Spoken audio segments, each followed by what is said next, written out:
Hi, everyone. This presentation focuses on three essential skill areas needed by students with visual and cognitive impairments to succeed in orientation and mobility.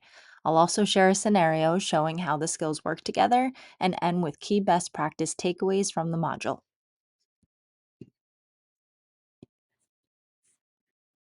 Today, I'll go through three specific skill areas, describe their role in independent travel, show how they complement each other, and highlight three major takeaways from the readings related to O&M for students with cognitive impairments.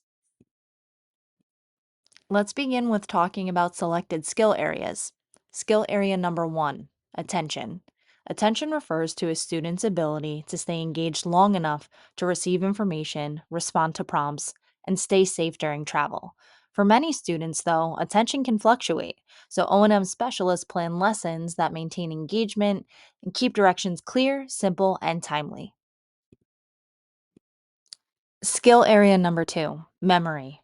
Memory is essential in O&M because students need to remember routes, sequences, and landmarks. Many learners with cognitive impairments have difficulty moving information from short term to long term memory.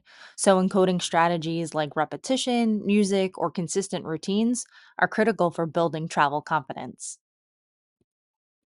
Skill area number three, mobility techniques. Mobility techniques include human guide, cane skills, and protective techniques. These give students the physical structure and safety they need while traveling. For students with cognitive impairments, these techniques often need to be modified or broken down into simpler steps, and staff may need specific training to support them correctly.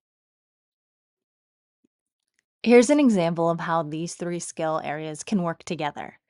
Penny is learning a new outdoor route that includes several surface changes. To support attention, the guide gives brief verbal cues before each transition. To support memory, the O&M specialist teaches the guide to use a rhythmic route song to help Penny retain the sequence.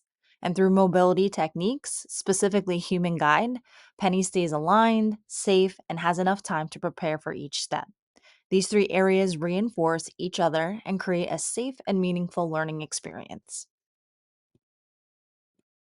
Takeaway number one, student choice. One major takeaway from the module is the importance of student choice and self determination. For learners with cognitive impairments, opportunities to make choices aren't just instructional strategies, they're a right.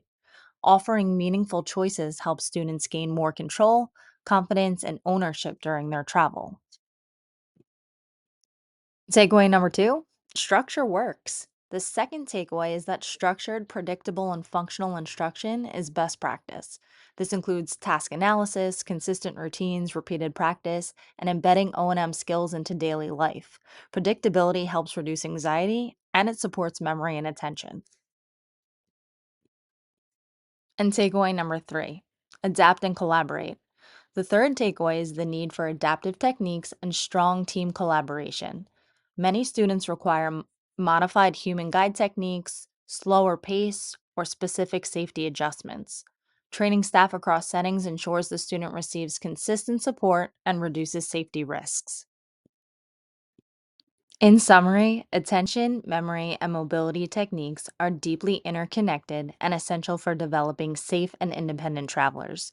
When paired with student choice, structured instruction, and strong team collaboration, these approaches help students with visual and cognitive impairments travel more confidently and meaningfully. Thank you.